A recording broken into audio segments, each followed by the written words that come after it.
I have searched many years on end.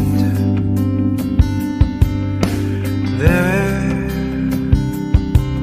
was none that my soul could depend. My soul cries out for your presence in here. This very hour, for your presence in here. In His name I find, in His name I find, in His name I find the peace I seek.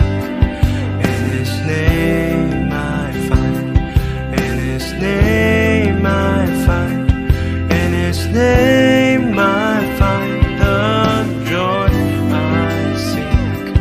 In your presence I am free from the chain that has bound me.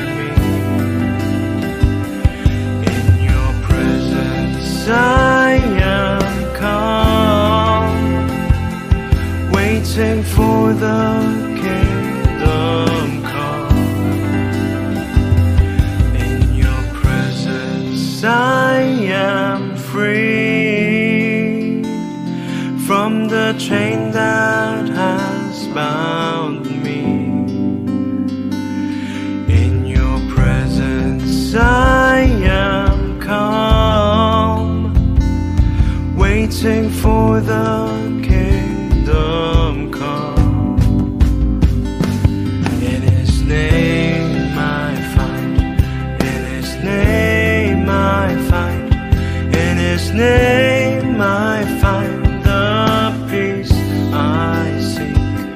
In His name I find, in His name I find, in His name I find the joy I seek.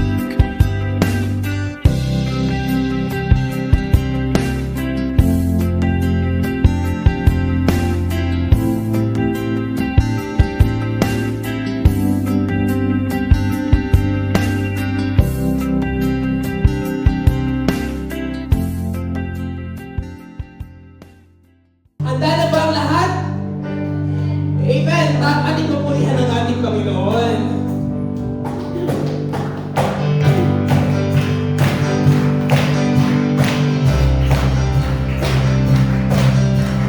Sabi, where the Lord is your power. Where the Lord is my tower. And the peace with the power. To tear down the works of the enemy.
Truly, O God, that you are holy and anointed one.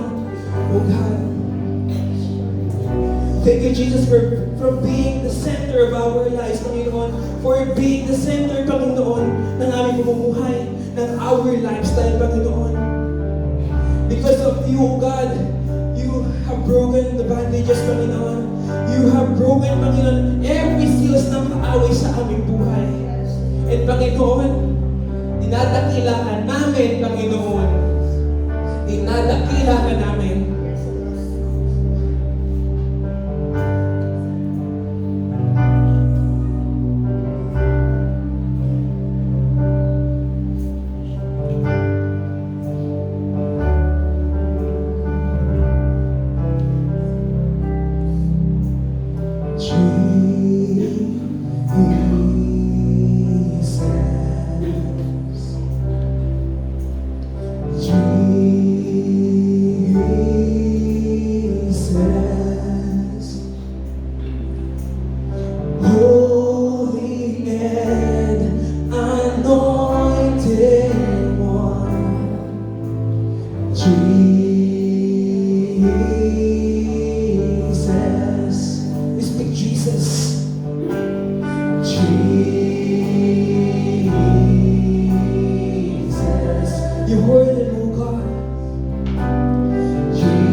love you, Jesus. Thank you, oh God, for being great to our lives. Thank you, oh God, because we have voice, Panginoon. We have heartbeats, Panginoon. To praise you, Panginoon, sa aming mga buhay, Panginoon. Ano man ang meron mga istorya, Panginoon, hindi tungkol sa amin. Patungkol sa iyo, Panginoon, bagpus. Panginoon, salamat po, Panginoon. We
every time, oh God. How great thou art. Then sings my soul. Then sings my soul. My Savior God to Thee. How great thou art. How great thou art. We're continually singing Jesus. Then sings my soul, my Savior God to Thee. How great thou art. Oh Jesus. How great thou art. Then sings my soul, my Savior God to Thee. How great thou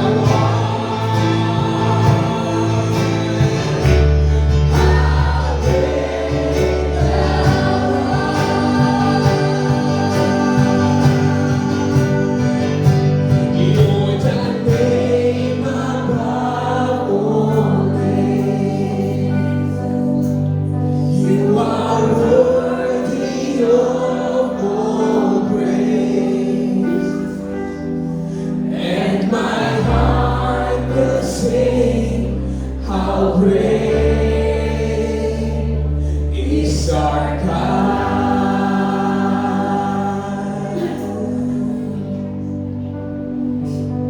You're the name above all names. You are worthy of all praise, and my heart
song for praise on how they worship to you, O God. On how they keep their prayers, Panginoon, waiting, Panginoon, the desires of their heart. You know that, O God. Thank you, O God, for the correction, Panginoon. Thank you for worshiping regardless of our emotion, Panginoon. Regardless of our feeling, Panginoon. And we will have a stand, Panginoon, to worship you in spirit and in truth, to stand alone to Jesus Christ, the Alpha and Omega, the beginning and the end. Our God, the Father, we will worship you, God, in spirit and in truth. Jesus, Jesus, Jesus. Lord, we rise up, Panginoon. We will declare, O God. We magnify, O God. We glorify, Panginoon. We praise and worship your holy name. In Jesus' name. In Jesus' name. In Jesus' name. In Jesus' name. Amen. Amen. Magandang umaga po sa ating lahat. Ihanap na lang po na. Thank you. Ahanginin ko yung kopya ko eh. Nakaka-bond paper pa kami. Pero napakabuti po ng Diyos sa araw na ito. Ang Diyos po ay nagdiriwang dahil piniling ninyo na nandito po kayo sa kanyang tahanan. Praise Jesus. Ayan, napakasaya po magpuri sa ating Panginoon. Ang ating Diyos ay makapangyarihan. Ang ating Diyos ay dakila. Ang ating Diyos ay karapat-dapat. At kanina po inaawit natin, Jesus, I love you. I love you. How we pray po. Na totoo po ang ating mga sinasabi at hindi lang sa ating labi, kundi mula sa ating puso, mula sa ating kaluluwa, mula sa ating mga gawa, na mahal talaga natin ang ating Panginoong Jesus. Hindi lamang siya basta awitin, kundi mahal mo talaga ang ating Panginoon. Tayo po'y manalangin bago po tayo makinig ng mga salita ng ating Panginoon. We praise you, Lord Jesus. We glorify your name. You are worthy of all the praise and thanksgiving. Lord, thank you for you are a loving, merciful, and gracious God. Lord, thank you for this opportunity na mapakinggan muli ang iyong mga pangungusap sa iyong mga anak. Lord, dalangin po namin na ikaw ang mag-prepare ng puso ng bawat isa. Na bawat salita mo na kanilang mapapakinggan ay mapupunta sa isang matabang lupa at ito'y mamumunga at ito'y lalago ng lalago sa kanilang mga puso. Oh Lord Jesus, I pray that you open their hearts and their minds, Lord God, as they listen to your revelation sa kanilang mga buhay. Lord, salamat po sa iyo lahat ng papurit pagsamba sa pangalan mo lamang, Jesus. Amen and amen. Okay po, sino po dito ang nakakilala kay Jonah? Jonah? Sino po ba si Jonah? Saan po siya kilala? Kinain ng isda, nagutom yung isda, kinain siya ng isda. Ano po? Doon po siya kilala, lalo na yung mga laki po sa children's ministry, ano? Yun yung laging kinikwento. O Jonah and the big fish. Yun po yung kwento. Alam niyo po, siguro dahil sanay na ako sa kwento na ito, akala ko alam ko na talaga yung kwento niya. So, hindi ko po talaga siya binabasa sa, di ba pag sa Bible, i-skip mo na yun si Jonah kasi alam mo na yung kwento niya eh. Lagi na tayo dun sa ibang mga part na hindi natin kilala, sino ba to, ganyan. Pero binasa ko po ulit yung Book of Jonah. Ganun pala yung nangyari doon. Kasi ang naalala ko lang yung super book version, yung mga ganyan. Tapos iba po yung focus. Siyempre, pag mga bata, ibang style ng approach. Pero pag ikaw pala, sabi nga nila, no, pag nagbasa ka daw ng libro, yung pagkakaintindi mo last year, iba na yung pagkakaintindi mo this year. Pagka naman sa susunod na taon, binasa mo ulit, iba na ulit yung pagkakaintindi mo doon. Siguro dahil sa mga pinagdaanan mo, o kaya yung talino mo, mas dumoble, mas naunawaan mo, mas natutunan mo. So, nung binasa ko po ulit yung Book of Jonah, manghang-mangha po ako na, maikli lang po ito eh, chapters 1 to 4 lang. Napaka-ikli po, ang bilis-bilis niyo pong mababasa kung paglalaanan niyo po ng panahon. At makikita ninyo na ang kwento pala ni Jonah ay kwento ng mga kabaliktaran. Sabihin po natin, kabaliktaran. Kabaliktaran, kwento pala to ng mga opposite. Bakit? Una, propeta na hindi sumunod sa Diyos. Kabaliktaran. Bakit? Ang propeta ina-expect sumusunod sa kung Panginoon. Ano pa? Pangalawa, yung mga kasama niya sa boat, ang mga kasama niya doon mga pagan o hindi naniniwala kay Yahweh. Pero anong ending? Mga pagan na nagpuri kay Yahweh. Kabaliktaran ulit. Okay? Ano ba? Yung hari sa lugar ng Nineveh, makapangyarihan, malakas. Kumbaga siya yung tinitingala ng lahat. Anong ginawa? Nagpakumbaba, humingi ng tawad sa Panginoon. Ano ulit yun? Kabaliktaran. Bakit? Diba yung mga makapangyarihan kadalasan yun yung hindi kayang magpakumbaba? Kasi mataas na sila. Anong mga kabaliktaran pa? Naku, ang dami mong kabaliktaran dito na pinakita. Ano pa? Si Jonah, nung naligtas na yung mga tao sa Nineveh, ano ang naging reaksyon niya? Nagalit! Kabaliktaran! Ito po ay kwento ng mga kabaliktaran na dapat yung ine-expect sa isang tao na gawin niya, hindi yun yung ginawa niya. Yun po ang kwento ni Jonah. Pero ano pa po bang parte sa Biblia, sa New Testament naman, ang puro kabaliktaran? May naaalala po ba kayo?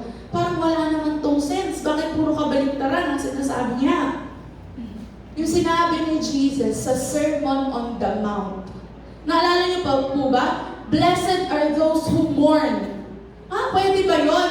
Ang preaching po ni Jesus, at kahit yung buhay ni Jesus, puro laging ang preaching niya ay kabaliktaran. Parang sinasabi niya, pinagpala ang mga nagdadalamhati dahil mararanasan nila ang Diyos. Paano pinagpala? Di ba mapapaisip ka, paano pinagpala?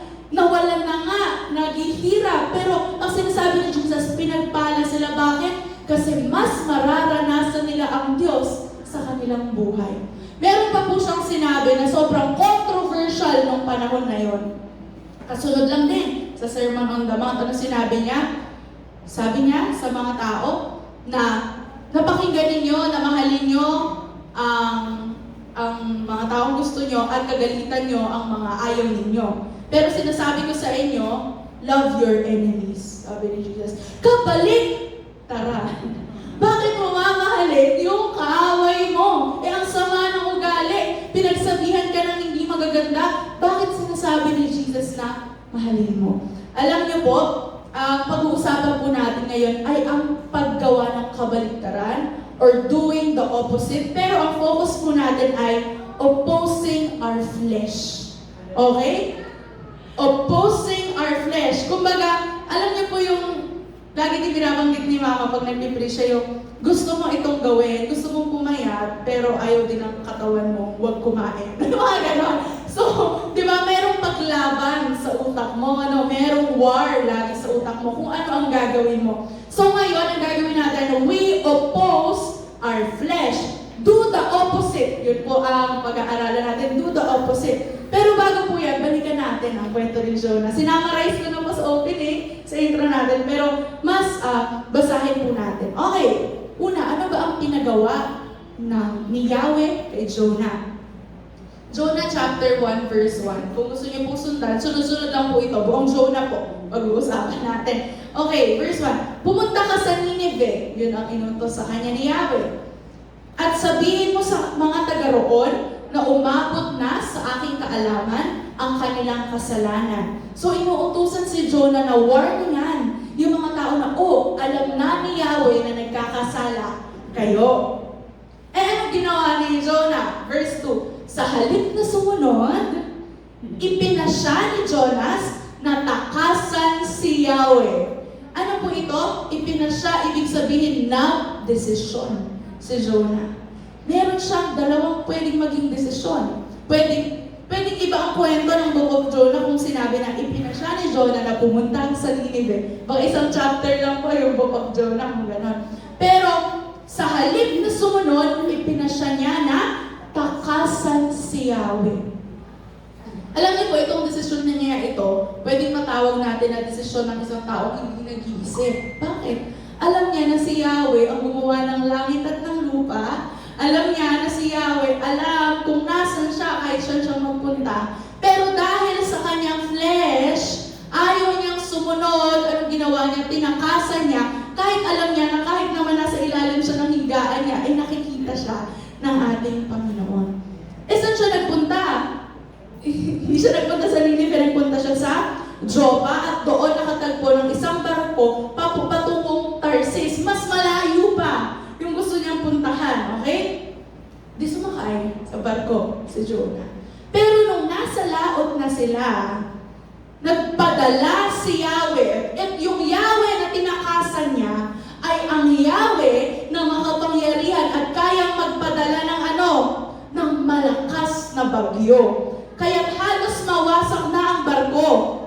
Dahil dito, labis na natakot ang mga tripulante, natakot yung mga sakay. Kaya't silang lahat ay humingi ng tulong sa kanilang mga Diyos. So, dito po pinakita na ang kasama ni Jonas sa barko, sa bangka, ay hindi mga mananampalataya ni Yahweh. At sila'y nanalangin sa Diyos na kilala nila. Okay, dun sa mga Diyos nila. Nananalangin sila, ingatan niyo po kami, isalban niyo po kami. Pagkatapos nun, inipulog pa nila yung mga gamit nila para bumaan yung sasakyan nila, para hindi nga mapabilis ang paglubog nila. Pero, ano ginagawa ni Jonas noong mga panahon na yun? Natutulog. Samantala si Jonas naman ay mahimbing pa, na natutulog sa isang sulok sa ibabang palapag ng barko. Alam niyo po sa Biblia, ginagamit yung term na nakatulog, hindi lang sa physical, kundi po sa spiritual. Spiritually asleep po si Jonah. Ibig sabihin, lahat po, kunwari yung tenga niya, hindi na siya nakikinig, lahat ng pinto sa tenga niya, sarado na. Okay? Kahit ano pang sabihin, wala na eh. Tinanggihan niya na yung sinabi ni Jesus, ay na Yahweh. Yung sinabi ni Yahweh. Mahimbing ang tulog na kahit na yung bagyo, hindi niya na nararamdaman. He has fallen asleep. Kumbaga, parang kung ikaw may kalyo, di ba hindi na masyado nakakaramdam yung kalyo na yun? O, di ba na, tulog. Nakita siya ng kapitan. Ginising siya. Ano bang ginagawa mo dyan? Ba't ka natutulog? Bumangon ka at manalangin ka sa iyong Diyos. Tingnan niyo po, yung hindi pa naniniwala kay Yahweh, yung gumising kay Jonah para manalangin sa Diyos niya. At baka sakaling kaawaan niya tayo at iligtas sa kamatayan. Ano po ito? Pag ikaw ay spiritually asleep, pag ikaw ay disobedient sa Panginoon, nagdesisyon ka, huwag siyang sundin, anong mangyayari sa'yo? Hindi ka na mananalangin. Yun yung una mong hindi gagawin. Bakit? Kasi tinatakbuhan mo ang Diyos. Ba't mo kakausapin yung isang taong tinatakbuhan mo? Okay? Kung napapansin mo na hindi ka na nananalangin, baka may tinatakbuhan ka sa ating Panginoon. Okay, so yun yung unang indication na si Jonah tulog spiritually at hindi na rin siya nananalangin. Ang gumising pa sa kanya ay yung hindi naniniwala sa Diyos niya. Di tinanong siya, fast forward, sino ka ba? Kasi nag-ano po sila yung nagbunutan. Sabi nila, magbunutan tayo para malaman natin sino kayo dahilan kung bakit ganito ang nangyayari sa atin. Di may mga pangalan po nila yun, pagbunot, si Jonas, yung nila, ikaw pala, sabi nila. Di tinanong, sino ka ba? Bakit ba ganito ang nangyayari sa atin? Ito po ang sinabi ni Jonah. Ako ay isang Hebreo at sumasamba ako kay Yahweh. Sumasamba daw po siya kay Yahweh. Ang Diyos ng kalangitan na lumikha ng dagat at ng lupa. Ang Diyos ng kalangitan na lumikha ng dagat at lupa. Yun yung alam niyang siya. Okay? Alam niyang ako ay isang Hebreo at sumasamba ako sa kay Yahweh. Sinabi ni Jonas, o pinento pa niya sa mga kasama niya, na tinakasan niya si Yahweh. Nung narinig po ito ng mga kasama niyang hindi naniniwala kay Yahweh, anong naramdaman nila? Matinding takot. Ang naramdaman nila nung narinig nila ang sinabi kay ni Jonas, at sinabi nila, napakalaking kasalanan ang ginawa mo. Sino pa ulit yung nagsabi kay Jonas? Na napakalaking kasalanan ang ginawa mo. Bakit? Ihimay-himayin po natin, sino ba si Yahweh according to Jonas? ang Diyos ng kalangitan na lumikha ng dagat at ng lupa. Dahil siya ang lumikha ng dagat at tinatakasan mo siya, anong mangyayari sa atin ngayon, Jonas? Diba? Kaya sinabing napakalaking kasalanan ang ginawa mo. Kasi kung gugustuhin niya, pwedeng lahat tayo ngayon mamatay. Babaliktad tayo dito sa bangka na ito. So, dun po sa passage na yun, makikita ninyo, ito yung alam ni Jonas na siya. Sinasamba ko ang Diyos. Pero ito naman ang ginawa niya. Tinakasan niya ang Diyos. Sa buhay natin, pwede nating sabihin na sinasamba ko ang Diyos. Pero pwede din na ang ginagawa mo, tinatakasan mo ang Diyos. Yun po si Jonas yun po ang nangyari sa kanya. So nung nalaman na nila, napakalaking kasalanan na ginawa mo, mas lalo pang lumakas ang bagyo. Kaya tinanong nila si Jonas, ano bang dapat nating gawin para pumayapa ang dagat? Ano pong pinagawa ni Jonah? Pinahagis niya yung sarili niya out of the boat.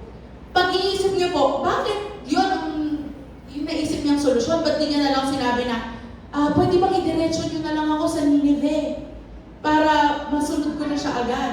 Bakit ang solusyon niya ay itapon niyo ako sa bangka na ito, out of the sea? Bakit? Kasi gusto niya pa rin tumakas. Bakit?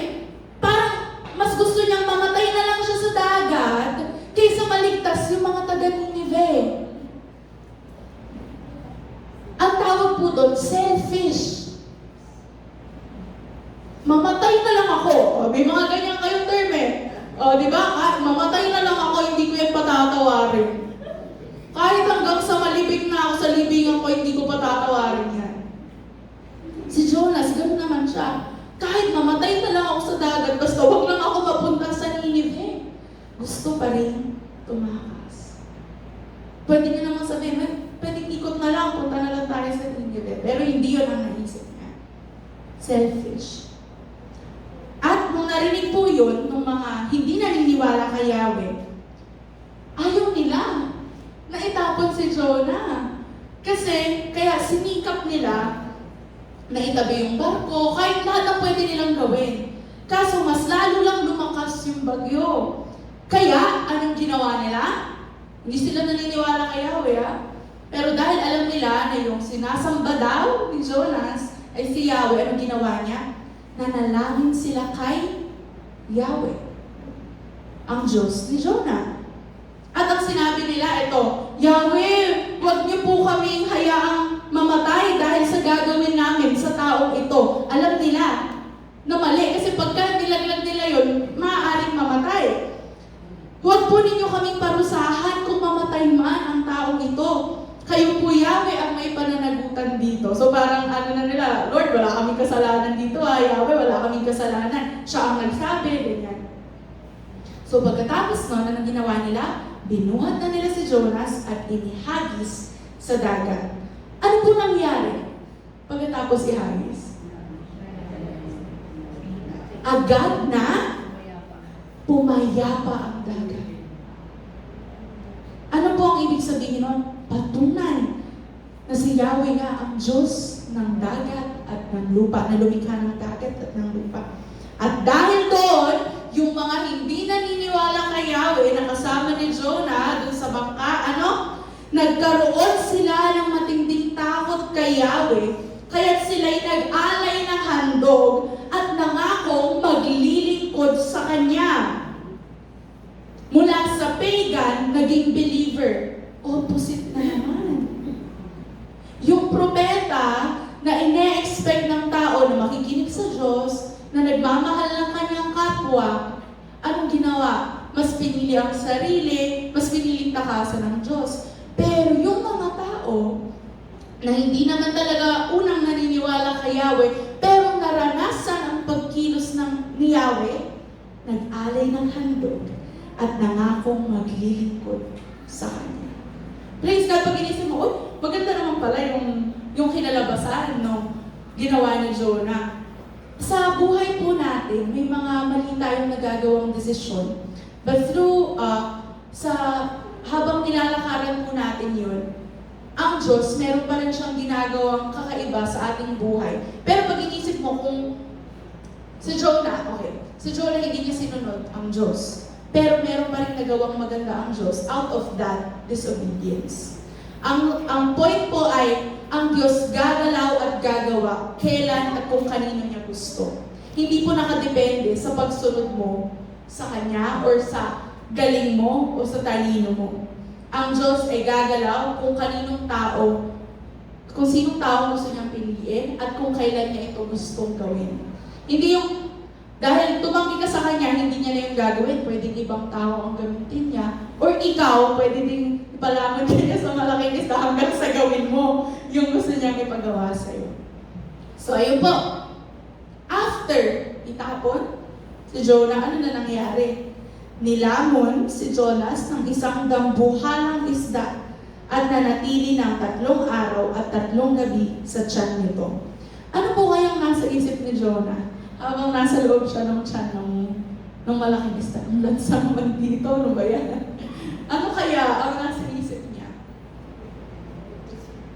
Ang ginawa po ni Jonah, habang nasa bangka po siya, tulog siya, di ba? Nung nalamon na siya ng malaking isda, siya'y nagising na. Bakit? Anong ginawa niya? Sa verse 7 na po ito, ako'y nanalangin. Ako'y nanalangin. Napansin niyo na po ba yung mga sarili ninyo na nananalangin lang kayo pag may bunganga na kayo ng malaking isda? Pag nasa pagsubok na kayo ng buhay, yung malapit na kayo, nasa bingit na kayo ng kamatayan, tsaka lang kayo mananalangin. Yung mga pangyayari po na yon ay wake-up call sa ating mga tao. Ano, may mga wake-up call pong pangyayari. Alam niyo po yan eh. Meron pong parte sa buhay ninyo noon na parang ayaw niyo nang sumunod sa Lord, tapos biglang may nangyayari, nagising kayo na kailangan ko talaga ang Diyos. So yun po yung nangyayari kay Jonah. Nagising at sabi niya, ako'y nanalangin. At kahit siya ay nasa loob ng tiyan ng isda, dahil siya nga ang Diyos na lumikha ng dagat at ng lupa. Sabi niya, mula sa banal ninyong templo, ako'y inyong narinig. Kahit pala nasa kalagitnaan ka na itong napakalaking problema ng buhay mo. Kahit isipin mo parang napakalayo mo sa Diyos, tinakasan mo ang Diyos eh. Pero maririnig ka niya pag ikaw ay nanalangin sa Kanya. Kahit nasa sitwasyon ka ng buhay mo ngayon na parang ang nasa tiyan ng isang malaking isda, pag nanalangin ka sa Kanya, maririnig ka ng ating Panginoon. Ngunit aawit ako ng pasasalamat, sabi niya na, at sa iyo'y maghahandog. At yung sinabi niya sa dulo, tutuparin ko ang aking mga pangako, o Yahweh na aking tagapagligtas. Sinabi niya na sa Diyos, kay Yahweh, tutuparin ko ang aking mga pangako. Yun ang gustong marinig ni Yahweh. After niya manalangin, ano nangyari? Iniluwa siya ng isda sa dalampasigan. Tama ba yung Tagalog? O sa seashore. Tama, no? Doon na sa may lupa. Okay? Iniluwa si Jonah sa dalampasigan. Ano nang nangyari? After mailuwa si Jonas sa dalampasigan. Ano kaya sabi ni Jonas? Okay, aalis na ulit ako. Kanalimutan niya kaya yung pangako niya? Alam niyo po ang ginawa ni Yahweh? Sinabi niya muli kay Jonas. Kumbaga, Jonas reset. Okay? Umpisa ulit tayo, oh. Ito yung gagawin mo. Sabi mo, tutuparin mo yung pangako mo. Ito yon. Pumunta ka sa lungsod ng Ninive at ipahayag mo ang ipinapasabi ko sa iyo. Anong ginawa na ni Jonas? Nagpunta si Jonas sa Ninive. Malaki ang lungsod na ito. Malaki. Aabutin ng 3 araw kung ito ay lalakarin. Siya ay pumasok sa lungsod. Pagkaraan ng maghapong paglalakad, malakas niyang ipinahayag. Pakinggan niyo pong mabuti kung anong sinabi niya. Gugunawin ang Ninive pagkaraan ng 40 araw. Yun lang. Yun lang sinabi niya. Hindi niya malang sinabi, gugunawin ni Yahweh na makapangyarihan sa lahat ang Ninive. Ano pong napansin niyo? Ulitin ko pa. ikaw, nagpunta sa isang lugar, kumari Kabanatuan, tapos sumigaw ka doon, gusto mong warningan sila na pwedeng magunaw ang kanilang lugar kung hindi sila susunod kay Yahweh. Tapos ito lang ang sinabi mo, gugunawin ang Kabanatuan pagkaraan ng 40 araw. Ano kaya, sabi siguro ng mga tao, ano sinasabi nito? Si Jonah, ang sinabi niya lang, gugunawin ang Nineveh pagkaraan ng 40 araw. Tapos, yun lang yung sinabi niya. Hindi niya man lang sinabi anong kasalanan, di ba? Yung ginagawa. Hindi man lang sinabi yung ang Diyos na nagmamahal sa inyo. Nakita ang inyong kasalanan, kasamaan, at gugunawin niya 40 araw kung hindi kayo, di ba yung mga ganon? Yun lang. Okay, yun muna ang ating pag-usapan. Pero ano naman ang naging response ng Nineveh? Wicked po ito, wicked na lugar, punong-puno ng kasalanan. Kabaligtaran ulit, parang, ba't ganito yung ginawa nila? Sabi siguro ni Jonah, bakit ito nagsisig? Yun po, no? Kasi ito, naniwala ang mga taga roon sa pahayag na ito mula sa Diyos. Kaya, ang ginawa? Nag-ayuno silang lahat at nagdamit ng panluksa bilang tanda ng lubos na pagsisisi at pagtalikod sa kanilang mga kasalanan. Nang mabalitaan ito ng hari ng Nineveh, anong ginawa? Bumaba ang hari sa kanyang trono. Naghubad ng balabal, nagdamit ng panluksa, at naupo sa abo. Kabaligtaran po ang gagawin ng isang hari. Pero yun ang ginawa niya. At ipinasabi niya sa mga taga-Nineveh, ito'y utos ng hari at ng kanyang mga pinuno. Walang dapat kumain ng anuman. Wala rin iinom, maging tao o hayop. Pati po hayop, tao o hayop. Lahat ng tao at hayop ay magdamit ng panluksa. Pati po yung mga alaga nilang hayop. Nakadamit ng panluksa. Naka-fasting din po. Yung mga alaga nila. Taimtim na nanalangin sa Diyos ang bawat isa. Pagsisihan ng lahat ang nagawa nilang kasalanan at iwan ang masamang pamumuhay. Baka sa paraang ito'y mapawi ang galit ng Diyos. Magbago siya ng kanyang pasya at hindi niya na ituloy ang balak na pagpatay sa atin. Ang message lang po na sinabi sa kanila ni Jonah ay gugunawin ang inyong lugar. Pero yung naging response po ng mga tao sa Nineveh ay wala po itong pagkakilala sa Diyos, pero ang response nila ay magsisisi kami sa aming kasalanan at baka sa paraang ito ay mapawi ang galit ng Diyos. Hindi po nila alam kung ano ang karakter ni Yahweh. Si Jonah po alam niya ang karakter ni Yahweh. Ano po ito? Ang aking pong ang pangungusap po sa akin ng Diyos na salita na ito ay minsan po tayong mga tao, pag tayo nagbahagi, may mga tao po na pag nagbahagi ng salita ng Diyos, may bawas. Kasi gusto nila, may bias po sila, may galit sila, no? So yung condemnation lang yung lumalabas. Pero kung sa mga tao na kahit hindi nila kilala ang Diyos, pwedeng i-convey ni Lord yung talagang tunay ibig sabihin ng kanyang mga salita. Tingnan niyo po na unawaan nila kung ano yung dapat nilang gawin. Naranasan nila at hindi pa nila kilala si Yahweh, pero ipinaalam ang na-imagine ko po ay binuksan ng Panginoon ang kanilang tenga at kanilang isipan para makita nila kung ano talaga yung dapat nilang gawin. At alam niyo po, si Jonah siguro nagulat siya Bakit sila nagsisisi? Bakit nila ginagawa yan? At alam niyo po, nakita ng Diyos ang kanilang pagtalikod sa kasamaan. Kaya hindi na niya pinarusahan ang mga ito tulad ng kanyang naunang sinabi. Wala. So yung sinabi ni Jonah na after 40 days, ay magugunaw na yung lugar. Hindi nangyari. Ano po ang naging response ni Jonah? Kayo po, bilang isang follower ni Jesus, masaya po ba kayo pag yung kaaway ninyo ay biglang nagbago at nakakilala sa Panginoon?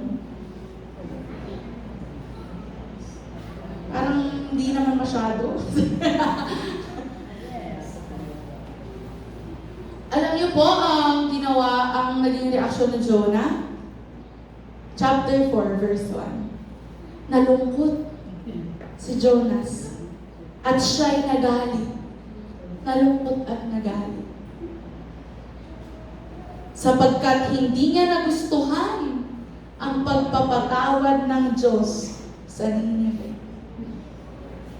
Pag inisip po namin, sama naman ang ugali ni Jonah. Pero kayo po, tayo po, parang si Jonah din tayo. Minsan. Sana minsan lang, hindi madalas. Kasi, pag nakikita natin na binibless na ni Lord yung buhay ng kaaway natin, nagagalit din tayo. Nalulungkot din tayo. Parang minsan nga, mas binibless pa sila. Tapos sabi mo, bakit siya? Binibless mo ako, hindi. Alam niyo po, ito pa ginawa ni Jonah, nagalit siya, nalungkot. Kaya't siya'y nanalangin. Nanalangin, nawahanap pa ng kakampi, oh. Sabi niya, Yahweh, hindi ba bago ako magpunta rito, ay sinabi kong ganito nga ang gagawin niyo? Alam niya alam niya. At ito ang dahilan, kaya ako tumakas. Alam kong kayo ay Diyos na mahabagin at mapagmahal. Alam niya kung sino si Yahweh. Hindi madaling magalit at wagas ang pag-ibig. Alam kong lagi kayong handang magpatawad. At sabi niya, mabuti pang mamatay na lang ako. Mas gugustuhin ko pang mamatay kaysa mabuhay. Ganon ka-selfish. Mas okay na sa akin, mamatay na lang ako, kaysa bakit pinatawad mo pa yung mga tao na yan, sobrang sasama ng mga ugali nila. Ang tanong po ni Yahweh sa kanya, anong kinagagalit mo, Jonas? Ano bang ikinagagalit mo, Precious? Ano bang ikinagagalit mo, Marie Chris? Ano kinagagalit mo, Mark? Pagkasabi nito, hindi pinansin ni Jonah, no?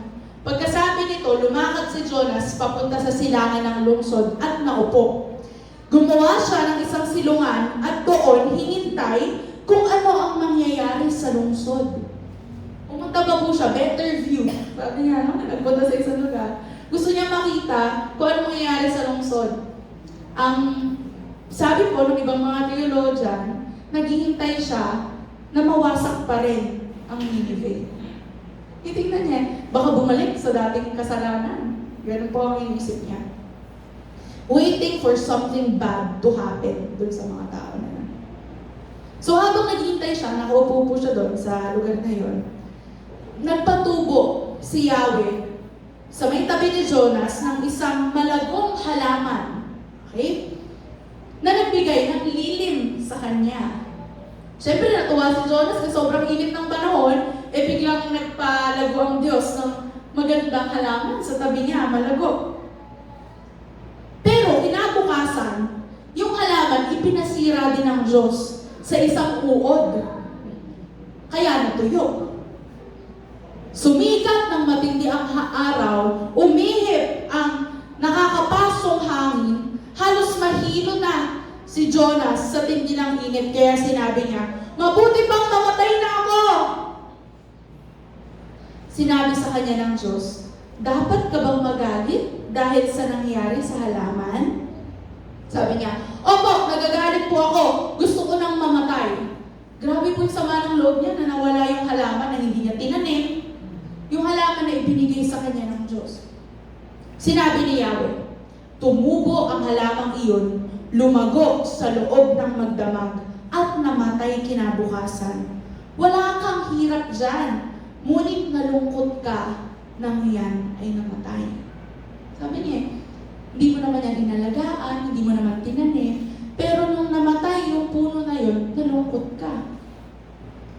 Ako pa kaya, sabi ni Yahweh, ang hindi malulungkot sa kalagayan ng Nineveh? Ito'y isang malaking lungsod na tinirhan ng mahigit na 120,000 na tao. Tao na hindi alam kung ano ang mabuti o masama, bukod pa sa maraming kawan. So sinasabi ni Yahweh, ikaw, nalungkot ka nung nawala yung puno na yan. Ako pa kaya? Pag nawala yung 120,000 na tao na nilikha ko na yun, parang sinasabi niya, hindi ba ako malulungkot? So ang sinasabi ni Yahweh, kaya pinatawad, kaya niligtas, nung tumalikod sa kasalanan yung mga nasa Nineveh. Dahil mahal niya yun. Si Jonas, hindi niya naman mahal yung puno eh. Andun lang yun, pero may pakinabang kasi siya doon sa puno na yun. Kaya nung nawala, nagalit siya nung nawala. Pero si Yahweh, dahil mahal niya ang mga anak niya na nasa Nineveh, na wala namang pagkakaalam kung ano yung tama sa mali. Kaya niya ito pinatawad. Ano pong matututunan natin sa kwento ni Jonah na ipinadala sa bayan ng Nineveh? Tayo pong mga tagapaglingkod ni Jesus, naniniwala kay Yahweh, meron din po parte sa buhay natin minsan na parang gusto natin na puro masama lang yung mangyayari doon sa mga taong nakasakit sa atin, mga taong masama ang ginawa sa atin.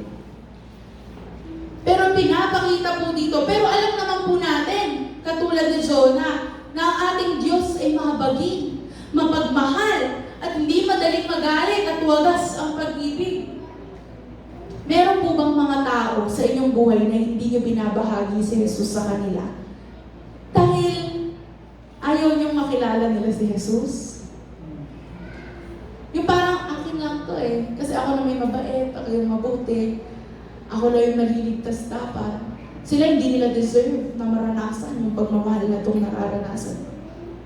Parang ganun po kasi ang mindset ni Jonah nung mga panahon na yun. Dahil nakita niyang sobrang sama nung lugar na yun, parang hindi naman sila karapat-dapat ng pagmamahal ng Diyos. Alam ko, mapagmahal ang Diyos. Pero parang hindi naman sila karapat-dapat na makaramdam ng pagmamahal, makaramdam ng pagpapatawad sa Kanya. Tanungin po natin ang ating mga sarili. Sabi po sa Matthew 5, verse 38 to 48, yan po yun. Sa 39 sinabi, but I tell you, do not resist an evil person. If anyone, sigat po ito eh, slaps you on the right cheek, anong gagawin? Turn to them the other cheek. And if anyone wants to sue you and take your shirt, hand over your coat as well.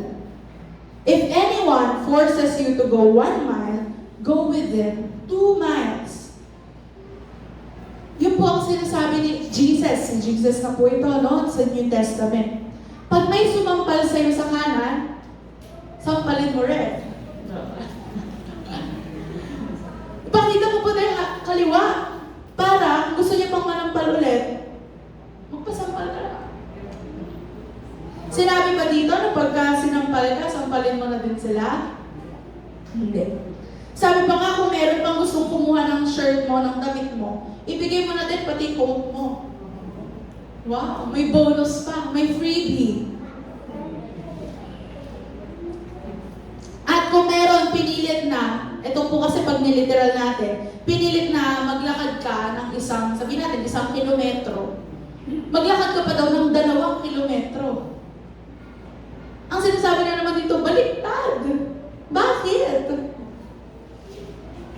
Ang bottom line po ng lahat ng ito, kahit galit ang ibigay sa'yo ng ibang tao, anong ibibigay mo? Pagmamahal, pagpapatawad, grace, mercy. Yun lang po ang bottom line nito. Kaya pag sinampal ka sa kanan, kaya mo pinapakita yung kaliwa. Kasi parang sinasabi mo lang na hindi ako gaganti dahil mahal ko to. Papatawarin ko to dahil mahal ko to. Or kahit sa puso mo hindi ko siya mahal, pero mahal siya ng Diyos. Isipin mo na lang yun sa ibang tao. Kahit mali yung ginawa sa'yo, pag-ibig ng Diyos. O sino po yung nahirapan? Dahil si Jonah, ayaw niyang maligtas ang mga taga-Nineveh. Sino ang nahirapan? Si Jonah. Kasi kahit anong gawin mo, ang Diyos, mahal niya yung mga taga-Nineveh.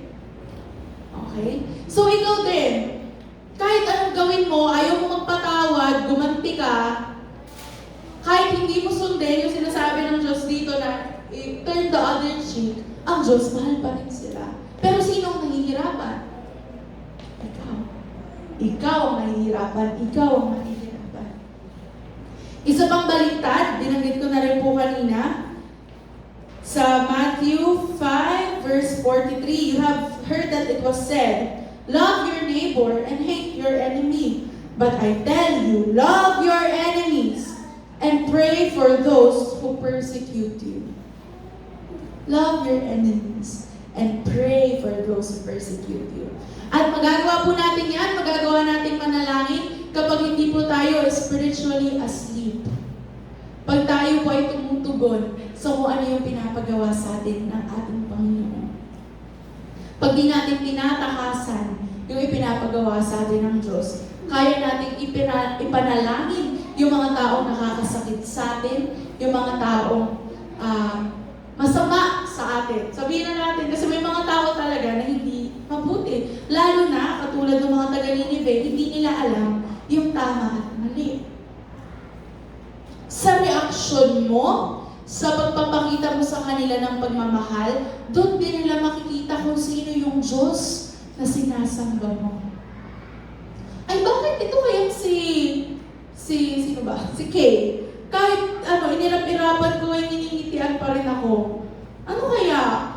Tapos nakita na, yung pala kasi, nag-church siya sa his church. Sino kaya yung Diyos niya na yun? Parang gusto ko rin maging gano'n na kahit inaaway ako nangingitian ko pa rin yung kaaway ko. Sa reaction mo, sa gagawin mo, kahit wala ka pang sinasabi, sa reaction mo pala, makikita na ang pagmamahal ng Diyos. Paano naman kung tayo ay parang umaastang mga taga-Ninive? Yung nagbulag-bulagan, hindi na alam ang tama sa mali. Ano ba ang ginawa nila? Balikan ko lang po, kasi kanina po habang naglalakad ako dito, pinaalala po sa akin na kailangan itong diinan. Ano po ang dapat gawin natin? Pagpakiramdam natin ay namumuhay na tayo sa kasalanan, namumuhay tayo sa buhay na hindi nakaaya-aya sa ating Panginoon. Na ang ginagawa natin ay puro na lang mali at hindi galing sa kanyang salita. Ano ang ginawa ng mga taga-Ninive? Nagpakumbaba. Nagpakumbaba. Sabi ko, God opposes the proud. Pag mayabang, pag nagmamataas, hindi po yun gusto ng ating Panginoon. He opposes it. Kaya po, pag nagkasala, anong gagawin? Magpakumbaba. Alam niyo po, pinakita dito, nagdamit sila ng damit panluksa. Ngayon po, hindi naman yung ginagawa, pero ang ibig sabihin po dito ay pinapakita nila na malungkot ang kanilang puso na, Lord, nagkasala kami, nagsisisi kami, meron pong, ang tawag nila dito ay holy grief. Meron pong grief, meron pong pagdadalamhati, pagluluksa sa kanilang puso na, Lord, nagkasala po ako sa inyong harapan. Ano bang ginawa? Nag-ayuno, nag-fasting. Medyo nagulat nga ako dito, pati pala yung mga hayop na alaga nila, kasama nila sa pag-fasting. Pero ang sinabi dito kasi buong Ninive, isinama. So nag-fasting, nag-ayuno, at taimtim na nanalangin sa Diyos. Taimtim na nanalangin sa Diyos. Kung gusto po natin na bumalik ng tunay sa ating Panginoon, kailangan po nating magpakumbaba. Kailangan po nating manangis. Hindi naman po pwedeng araw-araw nananangis ka sa kasalanan na ginagawa mo dun sa araw na yun. Pwede po ba yung kahapon ni Lord, patawarin mo ako, sobrang sama akong tao kasi ginawa ko to. As after nun, ginawa mo ulit. Tapos Lord, patawarin mo ako, sama akong tao. May tunay bang pagsisisi dun sa part na yun? Wala. So ayun po, magpakumbaba, manangis, at taimtim na manalangin sa ating Panginoon. Ano pa? Pagsisihan ang lahat ng nagawa mong kasalanan. At, pinakamaganda, iwan ang masasamang pamumuhay. Iwan po! Iiwan mo na yan! I-let go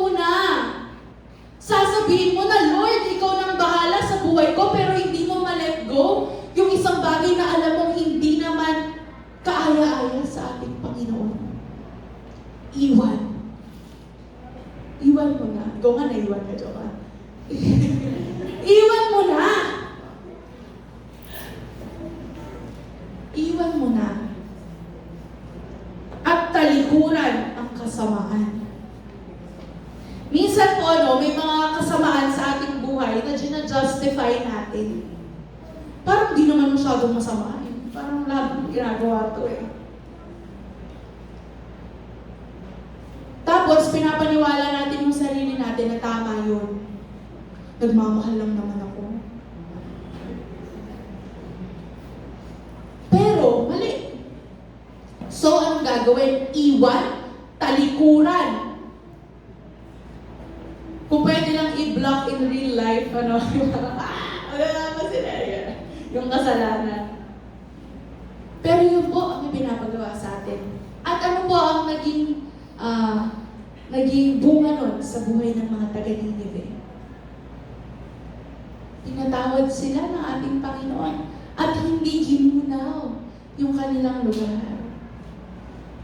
Ibig sabihin po, pag tayo nagpakumbaba sa Diyos, humingi ng tawad sa kasalanan, nanalangin sa Kanya, tinalikuran ang buhay na masama, ano po mangyayari? Meron pong panibagong buhay para sa atin. New beginning. Sa mga taga-Ninive po, bagong buhay po yun para sa kanila. Dahil hindi na nila babalikan yung masamang gawa. Pag hindi mo binalikan ang masamang gawa, ano mangyayari sa'yo? Peace, love, joy, patience, blessings ang mararanasan sa ating buhay. Kaya po, ang gagawin natin, do the opposite. Ang ating pong flesh, ang ating laman, lagi po natin itong pinag-uusapan, ang gusto po nitong gawin, puro lang para sa sarili. Di ba sabi, kung nasusunog ang bahay, andun ang asawa mo at yung biyanan mo, sino ang ililigtas mo? At kiniligtas yung biyanan ko. So, ganun sila mag-isa tayo mga nasa Facebook post. Sasabihin nila, ay wala na lang, sarili ko na lang, basta ako safe, okay lang. Ang tendency po, ang natural tendency ng isang tao, sarili ang unang iniligtas, parang pagkakain lang may mga bigayan ng something, pagkakain may mga ayuda, gano'n ano, unang iisipin, ako, yung pamilya ko, sino yung kamag-anak ko na pwede kong bigyan ng stab, yung mga gano'n na yung mga iniisip niya. Kasi yun yung natural tendency ng tao, sarili, una niyang gagawin para sa sarili niya. Ano bang benefit para sa akin? Yayaman ba ako pag ginawa ko to? May sweldo ba to? Ganun. Meron ba akong makukuha dito? Pag ba nagpunta ako sa gawain na yan, meron bang ibibigay na bigas? Ganon. O kaya, libre ba yan? Kasi kung may bayad, hindi ako pupunta. Kasi iniisip niya, sayang naman. So, puro para sa sarili. Selfish po, naturally, ang ating laman. Pero sabi po sa salita ng Diyos, when we live by the Spirit, okay po, by the power of the Holy Spirit, kaya po nating tanggihan yung gusto ng ating mga laman. Kaya po, from selfish to selfless. Yun po yung kaya iniisip natin, opposite. Kasi opposite po talaga ang mensahe ni Jesus para sa atin. Hindi niya sinasabing unahin mo ang sarili mo. Hindi niya sinasabing babyhin mo yung sakit na naramdaman mo from other people. Ang sinasabi niya magpatawad ka. Ang sinasabi niya mahalin mo yung kapwa mo. Opposite. Dahil yun yung works of the Spirit. Ang works of the Spirit, sinabi ko na nga kanina, love, joy, peace, patience, goodness, kindness, faithfulness, gentleness, self-control. Yung works of the flesh, galit, poot, kalaswaan, paghihiganti, yun ang works of the flesh. Opposite. But once na nasa iyo ang Spirit ng ating Panginoon, magkamali ka man, minsan, lagi po merong pangako ang Diyos. Sabi nga ni Jonah, alam ko Panginoon, mapagmahal ka, nagpapatawad ka. Alamin po natin yun, lagi natin natatandaan. Minsan po kasi may mga tao na hindi nakakabalik sa ministry, hindi nakakabalik sa Panginoon dahil pakiramdam nila hindi na sila patatawarin ng Diyos. Pero ang Diyos, mapagmahal, hindi madaling magalit at nagpapatawad ng mga kasalanan. Ang kailangan lang po natin gawin, katulad ng ginawa ng mga taga-Nineveh. At kung may pinapagawa naman sa iyo ang Diyos, katulad ng pangungusap ng Diyos kay Jonah, ano pong gagawin natin? Tatakbuhan ba natin ito? O susundin natin? Susundin kahit ayaw ng ating laman. Bakit? Sino ba ang mahihirapan? At syempre, sabi nga sa kanta kanina, Jesus, I love you. I love you. Pag mahal mo, susundin mo. Sabi ni Jesus, if you love me, you will obey my commands.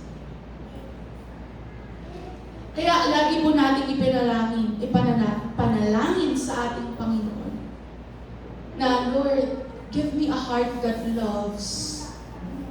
Pusong nagmamahal. Pusong nagmamahal sa'yo at pusong nagmamahal sa aking kapwa. Para pag inutusan mo man ako, katulad ng pagkakautos mo kay Jonah, na ibahagi ka sa mga taong ayaw ko naman, ay magagawa ko. Dahil ikaw ang Diyos na nagpapatawad. Ikaw ang Diyos na hindi madaling magalit. At ikaw ang Diyos na nagmamahal sa lahat. Yan po yun. Kaya, do the opposite. Gusto ng laman mo na maghigante? Anong gagawin mo? Do the opposite. Magpatawad. Gusto ng laman mo na manampal? Do the opposite. Yakapin mo. Huwag sobrang higpit. Baka hindi makahinga. Do the opposite. Do the opposite. At don't be spiritually asleep. Okay? Yung tulog po, maganda po yan. Wag lang pag Sunday service. Diba? Wag lang po pag Sunday service. Tulog, pahinga. Pero ang sinasabi po dito, yung tulog ka sa pangungusap ng Diyos sa'yo, wag po na, sana tayo umabot sa ganun. Yung tulog ka na hindi ka na nananalangin sa Diyos, wag po sana tayo ganun. Yung tulog ka na alam mong kasalanan na yung ginagawa mo pero tuloy ka pa rin, wag po sana tayo ganun. Ang Diyos mapagpatawad. Kay Lord may second chances. Pero wag po natin hayaan na sa pagdating ng ating Panginoon ay ang ginagawa natin ay yung gawa ng ating laman. Lagi po tayong manangan sa banal na Espiritu at sa kaya niyang gawin sa inyong mga buhay. Amen.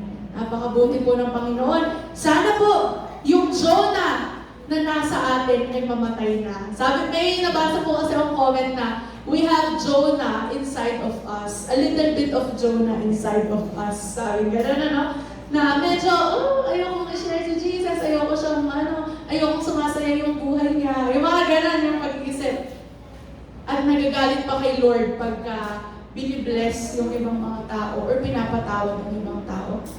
So may that little Jonah inside of us die.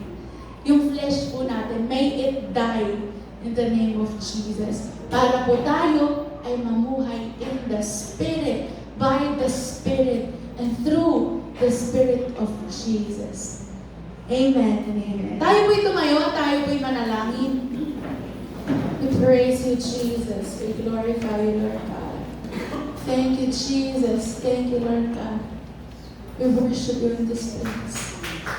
Panginoon, tunay nga na ikaw ang Diyos na aming sinasamba.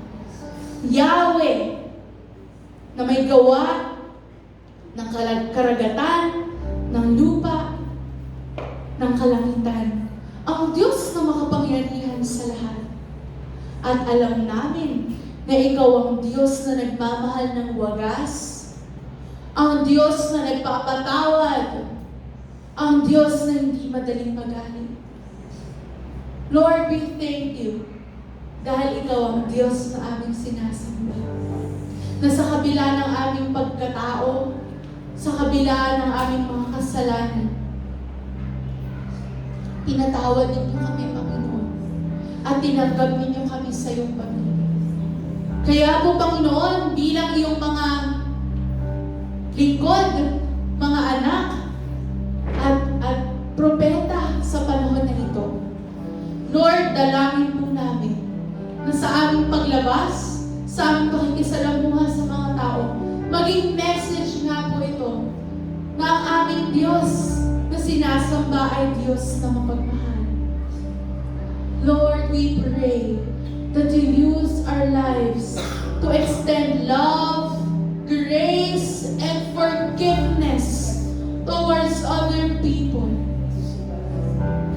Na pag nakita namin na pinatawad mo yung mga anak sa kanilang kasalanan, kami hindi magagalit, malulungkot, kundi kami magbubunyi.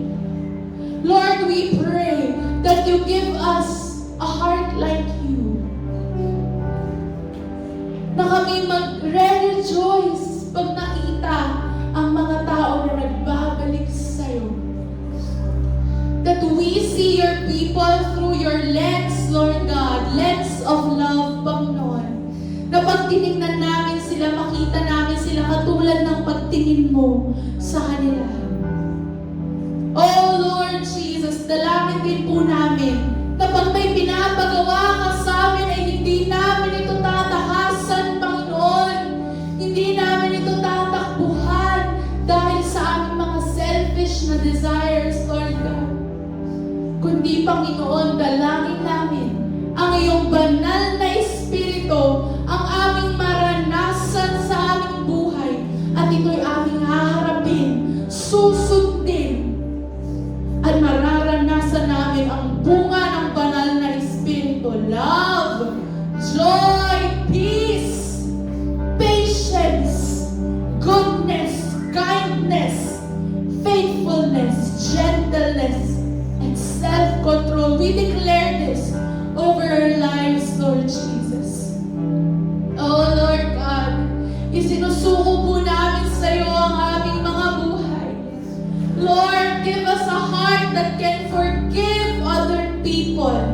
Forgive ourselves, forgive other people sa mga mali na gawa sa amin, Panginoon.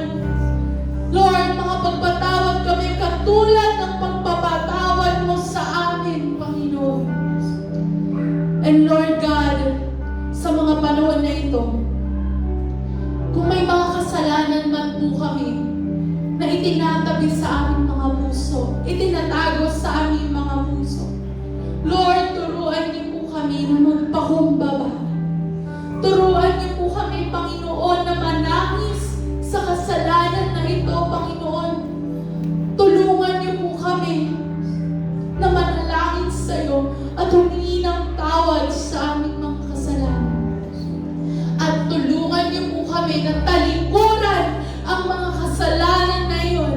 Talikuran ang dating gawin, ang dating gawa, upang maranasan namin ang buhay na punong-puno ng pagpapala na nagmumula sa iyo.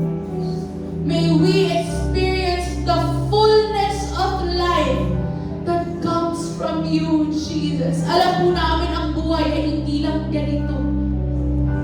Alam namin na ang buhay ay mas mararanasan namin kung kami hihingi ng tawad sa aming mga kasalanan. Hihingi ng tawad at tatalikuran ang aming mga kasalanan. At alam namin na higit pang buhay ang aming mararanasan pag kami nagpatawad ng ibang tao. Oh Lord Jesus, help us as we live according to your words. Help us as we oppose our flesh, Lord Jesus. Help us to die to our selfish desires.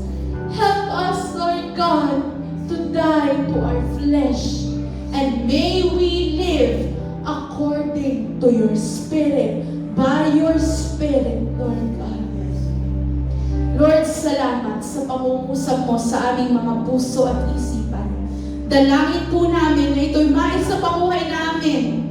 Hindi man biglaan o kahit unti-unti pa sa aming buhay. Lord, baguhin niyo kami araw-araw ng aming buhay. May we continue to experience you. May we continue to live according to your will and to your words, Lord God. Lord, help us. Help us. And may your abounding love, mercy, and grace be upon us every day of our lives. Lord, we glorify you. We lift up your name, Lord Jesus. Yahweh, na may gawa ng langit at ng lupa. Yahweh, na nagmamahal, nagpapatawad, at nagbibigay ng panibagong panimula sa bawat isa. Lord, we praise you. We glorify you. We lift up your name. We thank you, Lord God. We claim the victory. We claim the victory. Simula po sa araw na ito, ay bibigyan niyo na kami ng pusong mapagpatawad at pusong mapagmahal. We claim this in the name of Jesus. Amen.